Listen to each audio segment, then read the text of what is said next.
No episódio de hoje, relatos de terror na estrada, um compilado de histórias sinistras e macabras que não aconteceram de verdade, mas poderiam ter acontecido com você. História 1. O Homem de Chuva. A estrada cortava o meio do nada, uma faixa de asfalto úmido que parecia se perder na vastidão da noite. A chuva desabava como um véu espesso, transformando a paisagem em sombras líquidas. Marcos apertava o volante, o maxilar tenso. O único som, além do motor, era o rangido do limpador, que riscando o vidro, como unhas nervosas. O cheiro de umidade e terra molhada invadia o carro, pelas frestas da janela. O frio condensava no interior, criando pequenas gotas que escorriam pelo painel. Na beira da estrada, um vulto surgiu. De relance, Marcos viu uma figura parada, imóvel, no meio daquela tempestade. Vestia um sobretudo negro, encharcado, e um chapéu de aba larga que escondia parcialmente o rosto. Por um segundo, ele pensou em parar, oferecer ajuda. Mas algo no ar, ou talvez dentro dele, gritou silenciosamente: não. Passou devagar, os olhos fixos na estrada, mas sem conseguir evitar olhar pelo retrovisor. O homem ainda estava lá, imóvel, como se fosse parte da própria noite. Engoliu em seco e acelerou, querendo deixar aquela visão para trás. Mas menos de 1 quilômetro adiante, lá estava ele novamente, no meio da pista. Marcos freou bruscamente, o carro deslizou no asfalto escorregadio e parou a poucos metros do homem. O coração dele martelava no peito, tão alto que abafava o som da chuva. O homem não se moveu. Apenas inclinou levemente a cabeça, como quem observa algo curioso ou descartável. Então, com um piscar de olhos, desapareceu. Marcos arregalou os olhos, respirando com dificuldade. Olhou ao redor, ligou os faróis altos, mas não havia nada. Nada. Além da estrada vazia e o som incessante da chuva, que parecia agora mais pesada, mais densa. Virou a chave, querendo escapar dali. O motor engasgou, tossiu e morreu. Tentou novamente. De novo. E nada. O pânico começou a subir, gelado, pelas veias. E então, veio o toque. Um som seco, firme, na janela ao lado. Ele virou lentamente o rosto, com a garganta travada. E lá estava ele. O Homem de Chuva. Tão próximo que Marcos pôde ver os filetes d'água escorrendo pelo chapéu. O sobretudo pingando sem parar, formando uma pequena poça ao lado do carro. O rosto pálido, quase translúcido, os olhos opacos, como vidro antigo. O homem levantou lentamente a mão. E com um indicador, traçou um círculo na vidraça embaçada. Marcos trancou as portas, esmagou a buzina, mas o som pareceu se perder na imensidão líquida daquela noite. De repente, o rádio ligou sozinho. Um chiado cortante, seguido por uma voz fraca. Quase um sussurro atravessando a estática. Você não deveria estar aqui. O painel começou a piscar descontroladamente. Luzes vermelhas se acendendo e apagando. O ponteiro da velocidade tremendo, mesmo com o carro desligado. O homem inclinou ainda mais a cabeça, como se ouvisse algo. Ou alguém. E então, lentamente, levou o dedo aos lábios, pedindo silêncio. Marcos, num impulso de puro desespero, girou a chave mais uma vez. O motor rugiu. Engatou a marcha e acelerou com força, as rodas patinando antes de ganhar tração. Olhou pelo retrovisor. O homem ainda estava lá, parado no mesmo lugar, sem esboçar qualquer movimento. Mas conforme se afastava, teve a impressão, ou a certeza, terrível, de que a figura sorria. Seguiu dirigindo sem parar, até o céu começar a clarear, até a chuva rarear, até o horizonte abrir-se como uma promessa de segurança. Horas depois, exausto, estacionou num posto de gasolina. Desceu do carro com as pernas bambas, respirando aliviado. Foi quando notou, no vidro traseiro do lado de dentro, uma marca de mão. nítida, como se alguém tivesse pressionado ali, com força, o tempo todo. Marcos ficou parado, olhando aquela marca, o frio subindo novamente pela espinha. Esfregou com a manga da jaqueta, mas a marca não saía. Desde aquela noite, ele nunca mais viajou sozinho em dias de chuva. E nunca mais passou por aquela estrada. Mas, às vezes, nas noites de tempestade, quando ouve o tamborilar da chuva no telhado, sente que alguém, ou algo, ainda o observa. Essa história não aconteceu de verdade, mas poderia ter acontecido com você. História 2. A última entrega. O nome dele era Batista, caminhoneiro das antigas, destemido, bruto, mas com um coração que batia mais pela estrada do que por qualquer ser humano. Ele dizia que o asfalto era como o mar, e o caminhão, seu navio. Só que naquela noite, o mar estava revolto. E o vento soprava como se quisesse avisar alguma coisa. Era meia-noite quando ele recebeu a ligação da transportadora. Uma entrega urgente.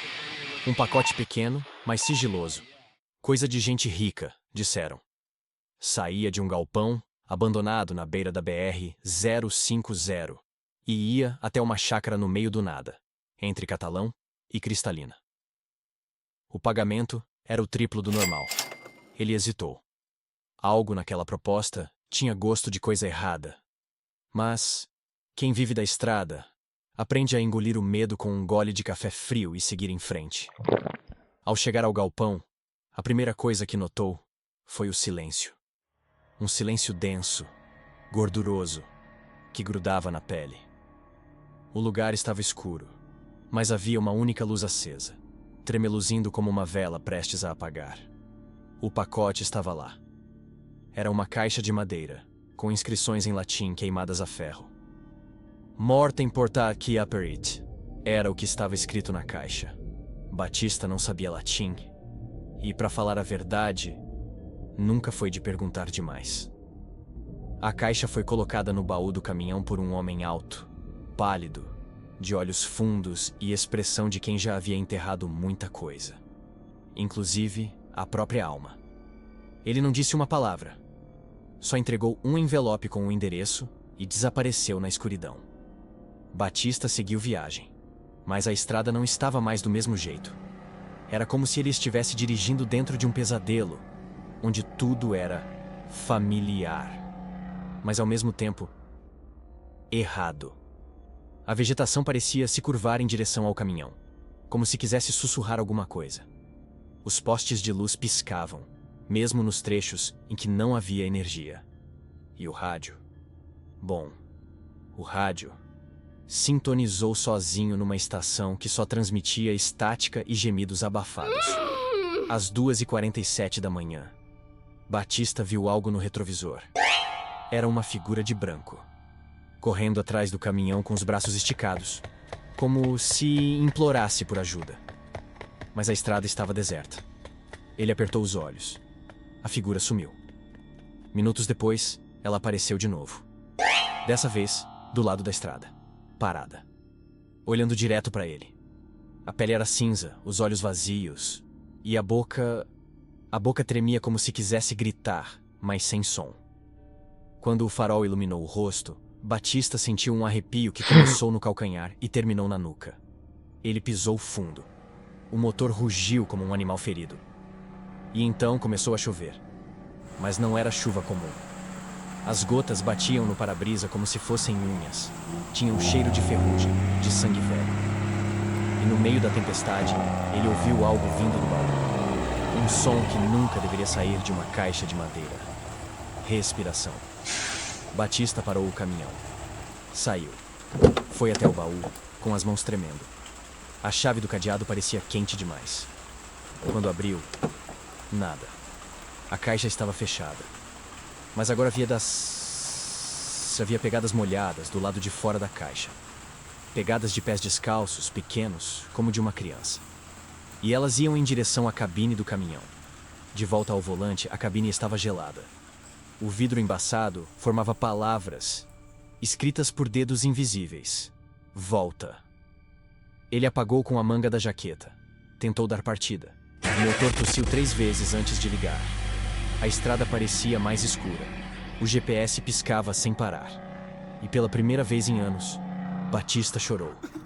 Um choro miúdo, engasgado, que não vinha dos olhos, mas da alma. Como se ele soubesse que aquela entrega não era só a última do dia, mas a última da vida. Ele chegou a tal chácara por volta das 4 da manhã. Um portão enferrujado e uma casa de janelas lacradas com madeira. Tudo parecia morto ali, sem energia, sem sinal de vida.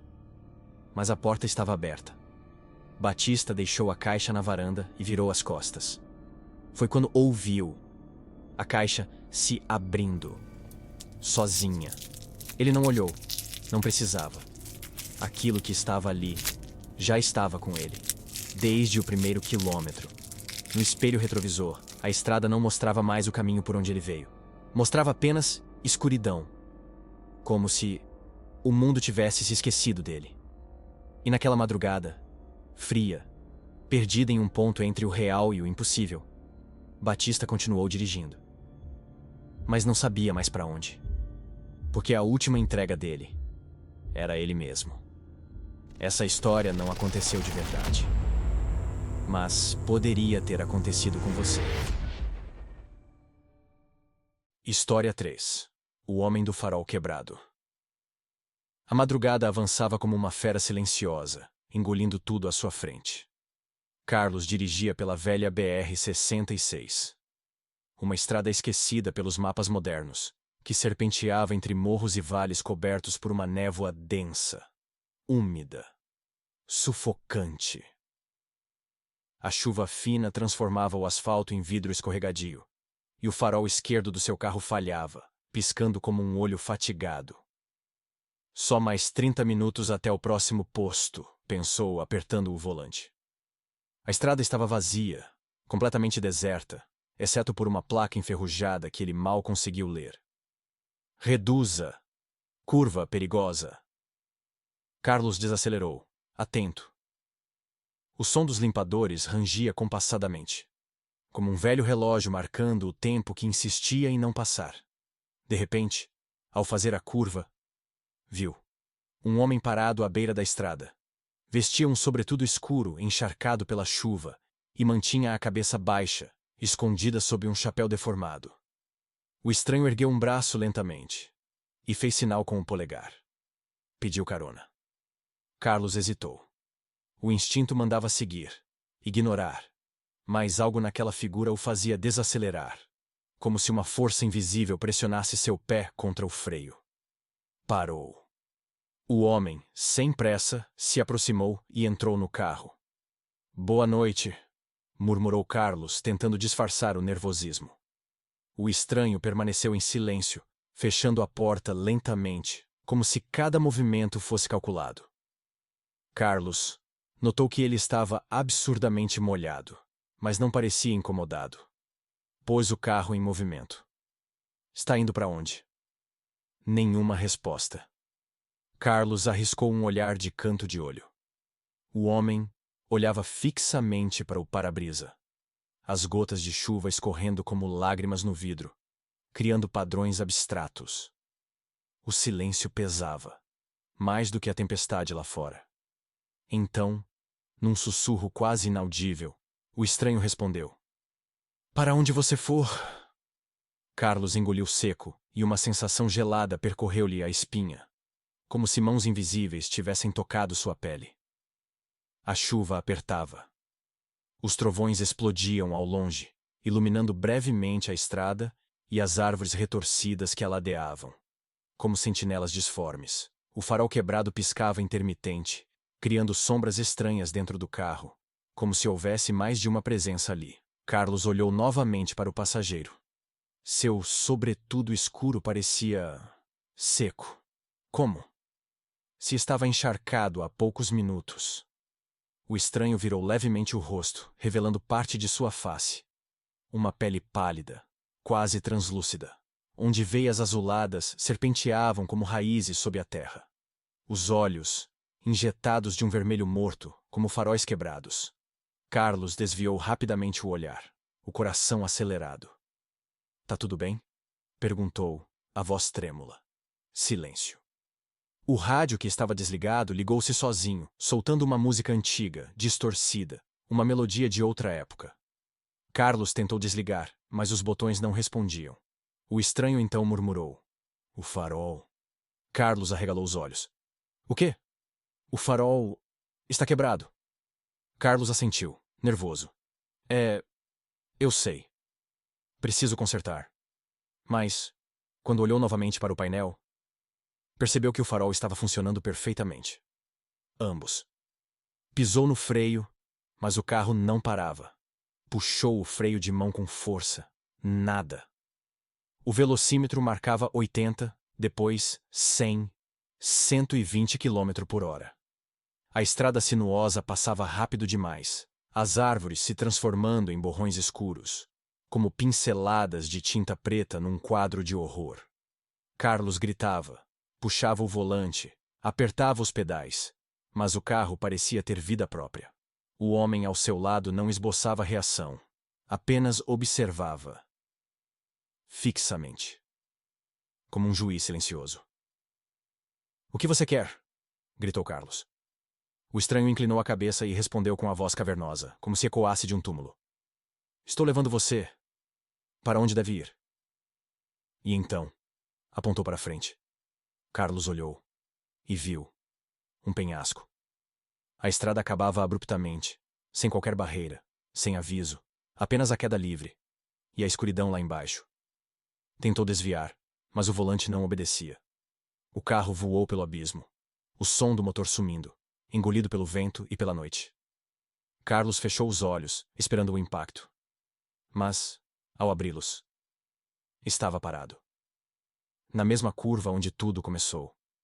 O carro desligado. A chuva cessara. O farol quebrado piscava uma última vez e apagava de vez. Olhou ao lado. O banco do passageiro. Vazio. Nenhum sinal do estranho. Apenas um chapéu velho e encharcado sobre o banco.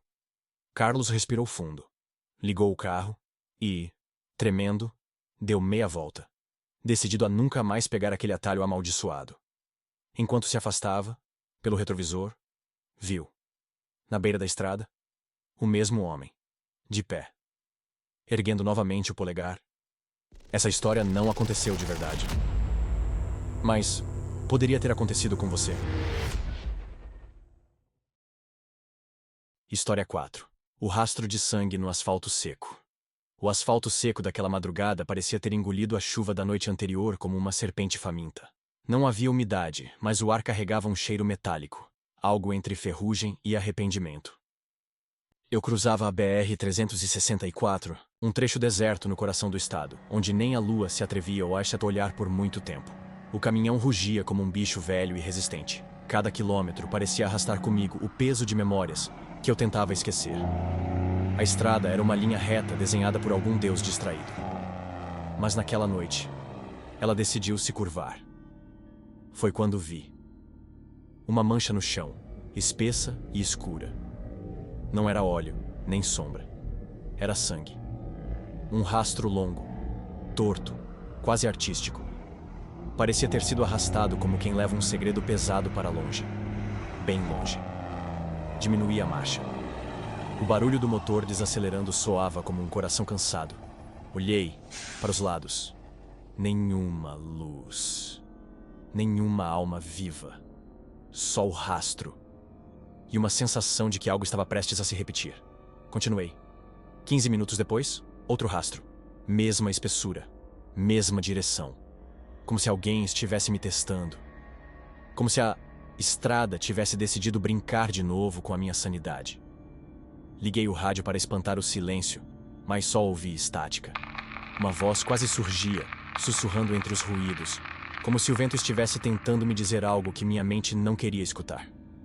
À frente, algo brilhou. Não era farol. Era um reflexo baixo, molhado. Mais sangue. E dessa vez, um sapato. Um único tênis branco. Sujo, ensanguentado. Abandonei o rádio. Desliguei o som. Só o caminhão respirava agora, entre as pausas dos meus próprios suspiros. Me obriguei a seguir.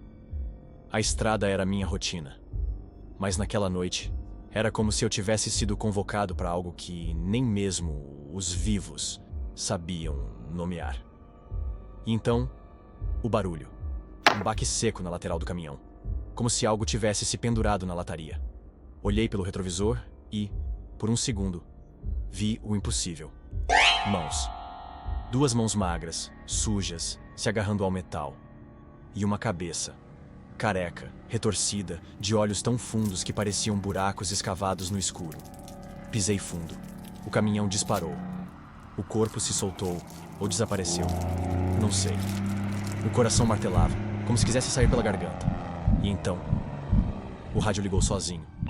E lá estava a voz, clara, sussurrada. Ele só quer carona. Só até o próximo velório. Desliguei o rádio com um tapa. Quase perdi o controle da direção.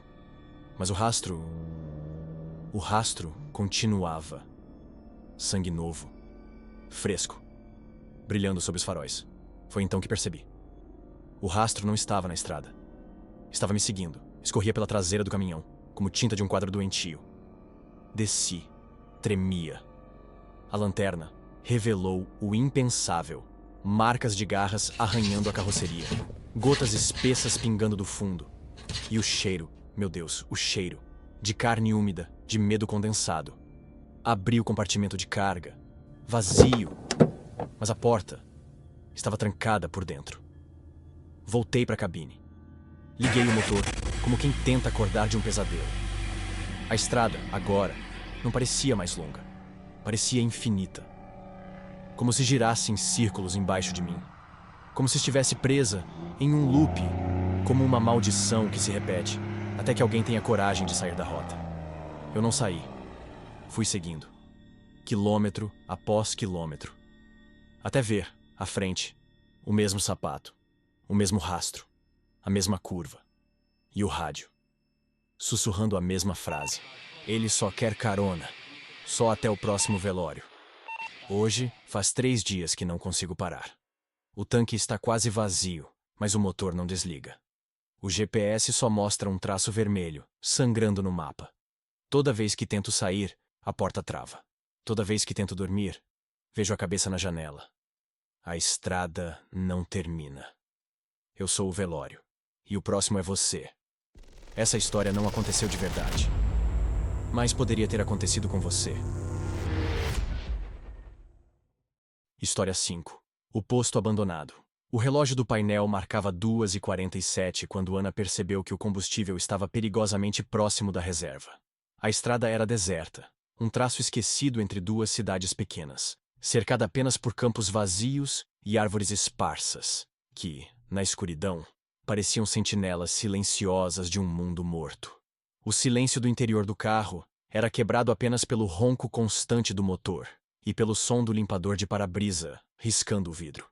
Enquanto a fina garoa transformava a paisagem num borrão espectral. De repente, como surgido do nada, um letreiro antigo e corroído surgiu à margem da estrada. Posto Mirante, 24 horas. Ana respirou aliviada e reduziu a velocidade, guiando o carro por uma entrada de asfalto quebradiço. O posto parecia ter sido esquecido pelo tempo. As bombas de combustível estavam enferrujadas, inclinadas como velhos soldados derrotados. O letreiro, sustentado por fios que chacoalhavam com o vento, fazia um rangido agudo, como um lamento perdido na madrugada. Ana parou o carro ao lado de uma das bombas e desligou o motor. Por um momento, hesitou. Tudo ali parecia errado. Como se o local não fosse apenas abandonado, mas evitado. As janelas da pequena loja de conveniência estavam tão sujas que era impossível ver o interior. O luminoso acima da entrada ainda piscava, de maneira intermitente, lançando flashes esparsos de luz amarelada sobre o pátio vazio. Ana olhou ao redor. Nenhum outro carro, nenhum som além do vento e da chuva fina. Mesmo assim, algo a fazia sentir-se observada. Decidiu sair. Vestiu o casaco, puxou o capuz e foi até a bomba. Tirou o bico de abastecimento e o encaixou no tanque, apertando a alavanca. Mas nada aconteceu. Olhou para a bomba, desligada. Não havia energia. Franziu o senho, fechou o tanque e decidiu ir até a loja de conveniência. Talvez houvesse alguém ali, ou ao menos um telefone. Caminhou lentamente, os passos ecoando no chão rachado. Quando girou a maçaneta, a porta abriu com um estalo, revelando o interior mergulhado em penumbra. O cheiro de mofo e gasolina envelhecida invadiu suas narinas. As prateleiras estavam vazias ou com produtos vencidos, recobertos por uma fina camada de poeira. No balcão, uma velha registradora parecia ter sido esquecida há décadas. Ana se aproximou, os olhos ajustando-se à escuridão. Olá? Tem alguém aí? O eco da própria voz foi a única resposta. De repente, um estalo, como de algo caindo no fundo da loja. Ana congelou. O coração começou a acelerar, enquanto um calafrio percorria sua espinha. Tem alguém aí? Repetiu, agora com a voz trêmula. Nenhuma resposta. Mas o barulho se repetiu. E então, passos. Passos lentos, arrastados. Como se algo ou alguém estivesse se aproximando, vindo dos fundos. Ana recuou, tateando o balcão atrás de alguma coisa que pudesse usar para se defender.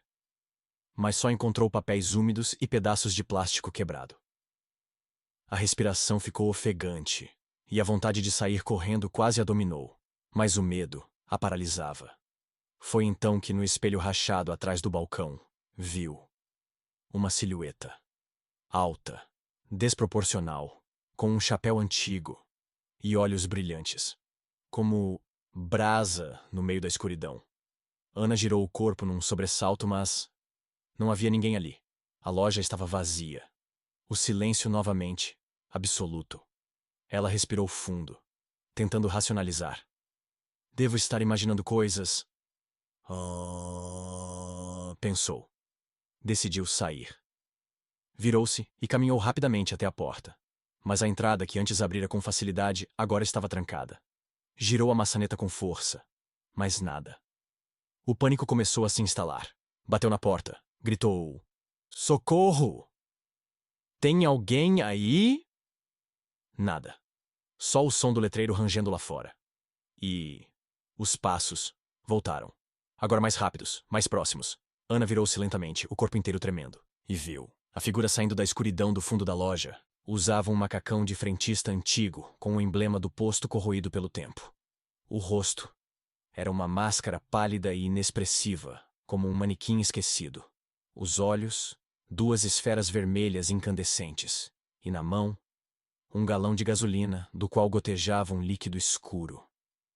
A figura parou a poucos metros dela, inclinando a cabeça para o lado, como quem observa uma presa confusa. Então, lentamente, ergueu o galão e começou a derramar o líquido pelo chão, formando um rastro em direção ao balcão. Ana recuou até bater com as costas na parede. O cheiro forte e inconfundível de gasolina preencheu o ar. A figura então tirou do bolso um fósforo. Riscou. A chama pequena iluminou o rosto inumano, revelando cicatrizes profundas e um sorriso que parecia ter sido esculpido à força. Ana gritou. E o fósforo foi solto. O fogo se espalhou rapidamente, lambendo as prateleiras, correndo pelo chão como uma serpente faminta. Finalmente, a madeira cedeu, lançando-a para fora, de volta ao pátio do posto. O fogo já consumia o interior da loja, iluminando a noite como uma fogueira macabra. Sem olhar para trás, Ana correu até o carro, entrou, girou a chave. O motor tossiu e ligou. Acelerou, saindo do posto o mais rápido que pôde, derrapando na entrada, enquanto atrás de si as chamas transformavam o velho posto em cinzas. Só quando estavam a quilômetros dali, a respiração ainda ofegante, percebeu algo. O marcador de combustível estava cheio. Mas ela nunca conseguiu abastecer. E o letreiro do posto, que antes piscava de forma intermitente, agora estava completamente apagado. como se nunca tivesse estado aceso. Essa história não aconteceu de verdade, mas poderia ter acontecido com você. Eu sou o Victor, e esse é o Durma se você for capaz. E se você quiser continuar ouvindo histórias como essa, clica no vídeo que está aparecendo aqui na tela.